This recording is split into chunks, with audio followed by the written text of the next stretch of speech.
Hi everyone, welcome to my channel. My name is Daniela and we do crafting with a cocktail on this channel, which means we make a craft and a cocktail and do it all in one. I'm so excited if you're new here and even more grateful if you've already been here. Let's get started. Cheers! Our first DIY for this budget metal decor is this custom-made metal tile. I've been seeing these pop up a little bit more lately on YouTube and in home decor, and I didn't really feel like searching for one, so I just thought I'd made my own in a similar technique I had made for other projects when I used to work with kids. And so I am taking this 12 by 12 inch square of, is it masonite? Something like that.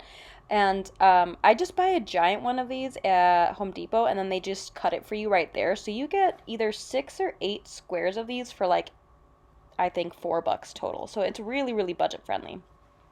So I measured mine out and split it into 4 sections. I did look up an inspiration picture, which is why my phone's right next to me, to see kind of what similar design I would want. And then I just start drawing it out with a Sharpie. It's not going to show, so no big deal if you screw up. And as you'll see in a minute here, if you get too detailed, it's no big deal because we are going to see whatever works best eventually when we get to the gluing part. So again, here I'm kind of just going off my inspiration picture, which was these like silver metal tiles, I think also from Home Depot. Once I have my drawing laid out, I'm going to use my hot glue gun. This one has a finer tip, so it's easier to draw with, so if you have that, I recommend it. And I am just tracing over my lines and making sure that there's a decent like thickness of the hot glue. You don't want it to flatten out, so some places I might have pressed down too hard or maybe my glue stopped, so I would go back over it. Personally, I think it's okay if it doesn't turn out completely perfect because this is custom made anyways, and once you see all the distressing, you're not really going to notice those small mistakes anyways. Once I get into the finer details, like those little leaf type shapes, it does become a bit difficult, so I do modify, and I end up just doing, in those really smaller leaves, I end up just doing 1 on each side instead of 3 in a bunch. It just ends up working out much better instead of having just a bunch of glue globbed all over the place. Once you got your hot glue all done and it's all dried, I am just using regular old Elmer's glue and spreading it all over my square, and then using a paintbrush to spread it out in all the little nooks and crannies, making sure to get it as best as possible, while also trying to be as quick as possible because I don't want it to dry before I lay down my tin foil. I did think about originally using one of those giant like aluminum pans from Dollar Tree, but they have like crinks in them or whatever you want to call them, and I just felt like it'd be hard to flatten them out. And to be honest, it was a little bit short. It was like 10 inches maybe instead of 12. So my tinfoil happened to be exactly 12 inches long, so this worked out perfectly. So I just flattened it out on the top and using a line on the back to just fold over my tinfoil. And then we're going to get into the nitty-gritty of the work and start outlining all of our details. So I first start with just my finger kind of flattening out some areas, and then realized I really need to get further into the details, so I take the back of a brush. I do not recommend a sharp pencil or a pen because it will tear the aluminum foil right open. Like I said, I've done similar projects before with kids, and it'll rip it right open. This one unfortunately did rip just a few times. It must have a sharp edge on it because it happened 2 or 3 times and I could like feel it when it was happening. But anyways, just try your best to be nice and gentle with it, but outline all of your beautiful little details, including with the leaves. I carved into the inside open area, but also really kind of dented in that outer line too to help it stick out a lot better. So just take that paintbrush, get all those details in there, and you will be good to go. Then we are going to use this, which is India ink. I think you could use acrylic paint, but maybe not let it dry all the way. I'm not sure. This is just the technique I use, and to be honest, I think I learned it maybe in like middle school or something, so I haven't really strayed from it.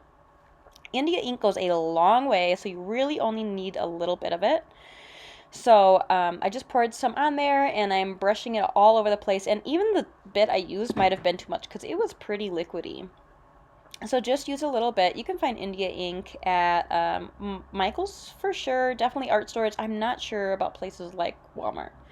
But India ink is like a super pigmented ink that's used for dyeing, and so you need to be very careful because it will dye whatever it touches. So be very careful with this during this process. I am not only going into all those little crevices, but I'm also going over the edges to make sure it's all pretty, I don't know, synonymous, looks the same, whatever. So I go over all the edges, including the ones that have like wood exposed, to dye them black so that you can't really tell that it's a separate piece from the foil. Then I use my handy dandy heat gun, which I will link below, to help dry up some of those areas. Then I'm just taking a regular old paper towel and rubbing it onto my piece. I have done this when the ink is not completely dry if you want more of that metallic silvery look, but in this case I really wanted more of that black to help my details really pop out, which you can see here as I'm doing this. Those silver pieces that we originally was glue underneath there is really kind of popping, so the detail's looking really good. I think I think that this project is really cool too because you can really custom make it to any design you want, or put your name, or put a flower, or honestly anything. I think it's really neat. So I'm just rubbing it with, again, a dry regular paper towel. If you accidentally take off too much of the India ink and you feel like it's got too much silver, all you have to do is use your brush that has India ink left on it. Do not dip it again, and then just fix it up. That's what I'm doing here. This is how it turned out, and it's got a really, like, I don't know, a unique style to it. So I think it's cool. What do you guys think? Guess what, you guys? This is another collab video. This week we're collabing with Theresa B DIY. Let's check out her channel, and I'll link her below for you too. So this is what it looks like when you hop onto her YouTube channel. She's actually got a lot of innovative ideas, and just like me, she kind of likes to switch things up and mix styles, so that's pretty awesome. Go check her out. Like I said, the link will be in the description. I think it's about time we find out what today's drink is. Today's drink is Tinto de Verano, which means summer red wine.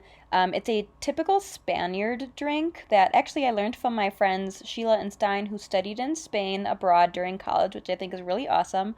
And yeah, this is totally a summer drink. Like, my friends and I used to drink this at her parents' pool when they had one, and it is super refreshing. But Theresa said she likes wine, and this was definitely the first thing that came to mind because it is super easy and delicious.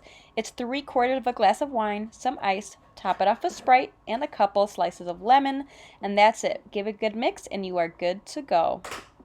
Back to the crafts. Okay, this one is super simple. It's more of like an upgrade than it is a complete DIY. I bought this giant metal envelope thing at Dollar General. It was on clearance for $5, and I really liked it, and I just knew I had to add it to this. So all I'm doing is taking some acrylic black paint in my chippy brush and just distressing it a bit. You could distress it with white too if that's your style. I just really liked the dark color of the like silver tone, and wanted to emphasize that with a little bit more of a darker tone. So that's what I'm doing here. Once that's dry, I'm using a stencil for my Cricut. This is my first time using my Cricut as a stencil, so that's exciting, even though it's pretty much the same as the other way, just reversed. But anyways, it just says male. My honey picked out this font. I was having a really hard time with picking one out. And then I'm just going to use a little sponge brush and a little bit of white paint. I do end up using Waverly white chalk paint, so it's a bit matte, and I'm just dabbing it on there. You don't want too much paint on your sponge or it will squeeze under your stencil, so I did dab some off in the beginning. I don't know if you caught that, it was pretty fast. But yeah, you're just going to dab it on till you have a nice thick coat and peel off your stencil. This is permanent vinyl that I happen to be using for this one. Since this is my first time using stencils with Cricut, I'm not sure what the best option is, but there's a lot of videos out there if you are curious. You also don't need a Cricut to make this. It's only 4 letters, guys. You could totally handwrite it or use stickers or something else, or they sell stencil letters at Dollar Tree as well. So I did screw up my A a little bit because I nudged it. I'm just taking a teeny tiny brush and fixing it, but that's pretty much it. Like I said, this was super easy and more of just a small upgrade. This is what it looks like. We have it hanging in our mail spot, but it was a little yellow. So this is what it looks like in the sunlight. Super cute.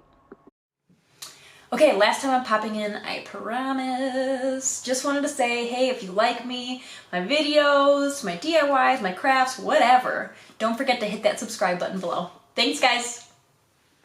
It's the final countdown. Okay, we're down to our last DIY, which is this cute little tray. It could be a jewelry tray or keys or whatever you want it to be. I just have my blue light glasses that I jazzed up in there. I'll leave that link down below if you feel like jazzing up some blue light glasses too. I have a whole video on like virtual schooling or virtual work DIYs. I had my boyfriend masking tape, painter's tape this off, and then he spray painted it with some gold spray paint. Then I picked a patterned scrapbook paper, traced it onto there from the bottom, cut it out. Now, this paper did end up being slightly too big, which makes sense because it's the outer edge, so I just kind of placed it inside to see how it was looking and then just trimmed it up until it was the perfect size. Make sure you do this just slowly. It's much better to trim too little than too much because you can't really go backwards. Luckily, it only took me 2 tries to get to the right place, and then I am just using some Mod Podge. You could use glossy or matte in this case. I happen to have matte Mod Podge nearest to me, so that's what I used. So I'm spreading this all around with a sponge brush all around the inside. I get it a little bit on the sides, but then I was like, meh, who cares? I'll just put it all on the inside, and the outside can be shiny and gold. So I just put Mod Podge all over it, place my paper inside, and then I also put Mod Podge on top of it so it's nice and sealed in, just in case you happen to get a drop of water or whatever you put in there happens to be wet, whatever. I did lose some footage here, and all I did really was take a little black paint to emphasize the edges and those like inner ovals of my little dish here. I did accidentally smudge it, so wash your hands in between doing that so you don't smudge it like me, but I think it turned out pretty cute. Thanks so much for watching, guys. Go check out Theresa, and I hope to see you here next time. Bye.